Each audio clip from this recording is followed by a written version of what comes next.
भगवान कह रहे हैं कि मेरा जो भक्त है वो यही दृष्टि रखता है।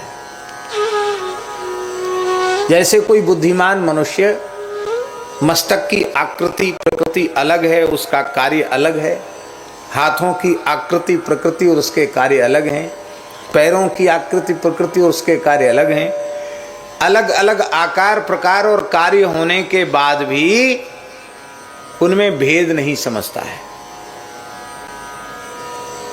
कोई कहे कि हम तो आपके चरण सेवक हैं, केवल चरण की ही पूजा करेंगे, सिर पर भले ही जूता लगा देंगे, तो उसको पूजक थोड़ी कहा जाएगा। अथवा कोई कहे महाराज हम तो आपके भक्त हैं, मस्तक पर भले ही चंदन और खूब पुष्पमाला अर्पित करेंगे और पैर से हमारा क्या लेना देना, पैर को तो तोड़ देंगे, पैर को काट डालेंगे, तो उसे भी पूजक नहीं कहा जा सकता। अरे भाई, जिसका मस्तक है उसी के पैर हैं, जिसके पैर हैं उसी का मस्तक है, उसी की भुजाएं हैं। एक अंग के तिरस्कार से पूरे के पूरे अंगी का तिरस्कार होता है। इसी तरह से ब्रह्मा जी का तिरस्कार मेरा तिरस्कार है, शिव जी का तिरस्कार मेरा तिरस्कार है। ये बात तो ही स्थूल, सूक्ष्म बात यह है कि भगवान से बाहर कुछ नहीं है, सब कुछ भगवान में है और सब कुछ भगवान ही है। इसलिए किसी भी प्राणी का तिरस्कार भगवान का तिरस्कार है और किसी का भी आदर भगवान का ही आदर।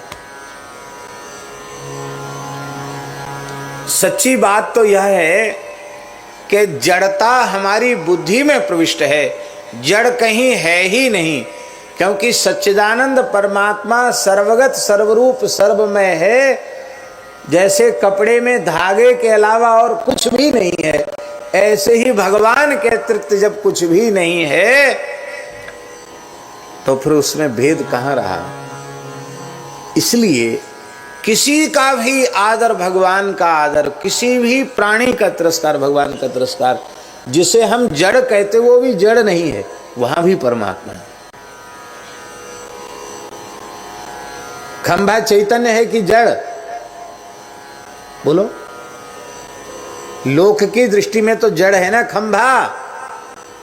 और हिरण्यकशिपु पूछता है, अरे मंद भाग्य प्रहलाद, तू कहता है मेरे अतिरिक्त जगत का ईश्वर है, तो वह कहाँ है? यस्त्वया मंद भाग्योक्तो मदन्यो जगदीश्वर क्वासौ, कहाँ है?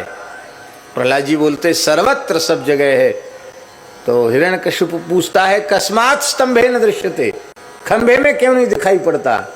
प्रहलाद जी बोले, आपकी आंख खराब है, हमारी आंख से देखोगे तो खंभे में ही नहीं कण कण में दिखाई पड़ेगा। और जैसे उसने खंभे पर प्रहार किया, भगवान नृसिंह प्रकट हो। अब देखिए, भगवान जड़ में न होते तो प्रकट कैसे होते? इसलिए जड़ता हमारी बुद्धि में है, भगवान सर्वत्र है।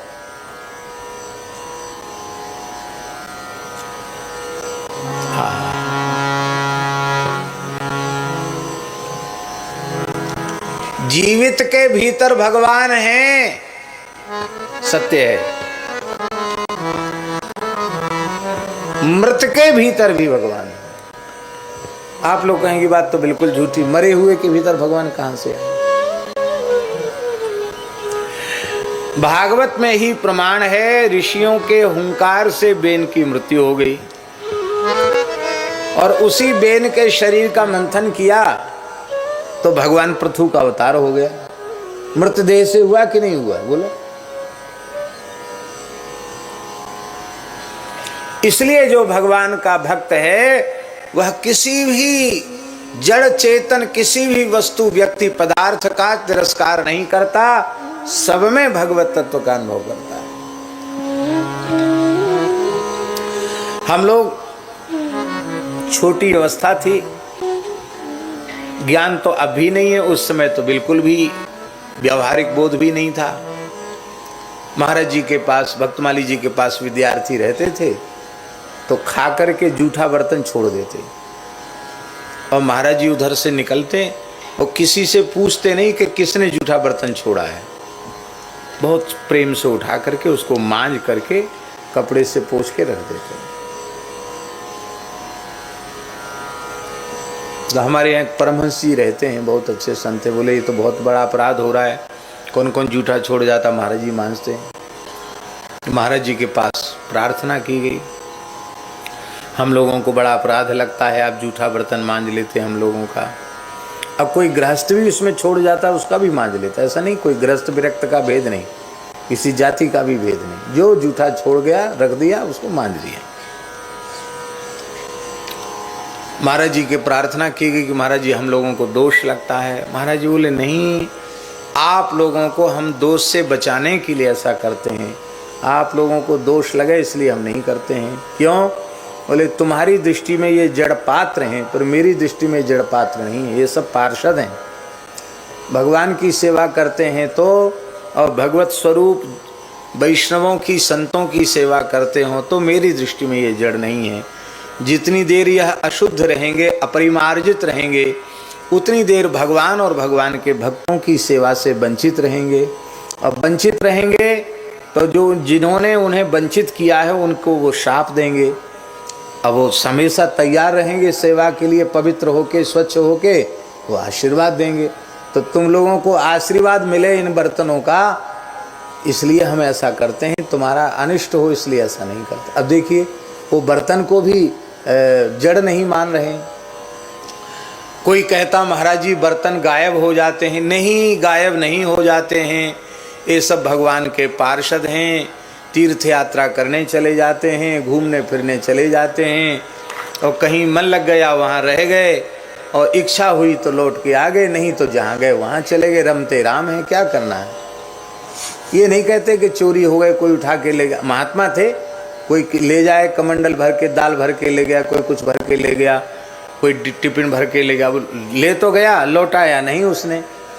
और कहीं के कहीं चले भी गए तो भी नहीं कहते। कहते ये सब पार्षद हैं, घूमते फिरते रहते हैं और तीर्थ यात्रा करने चले गए हैं, कोई बात नहीं। जहाँ हैं वहाँ सेवा में ही तो हैं।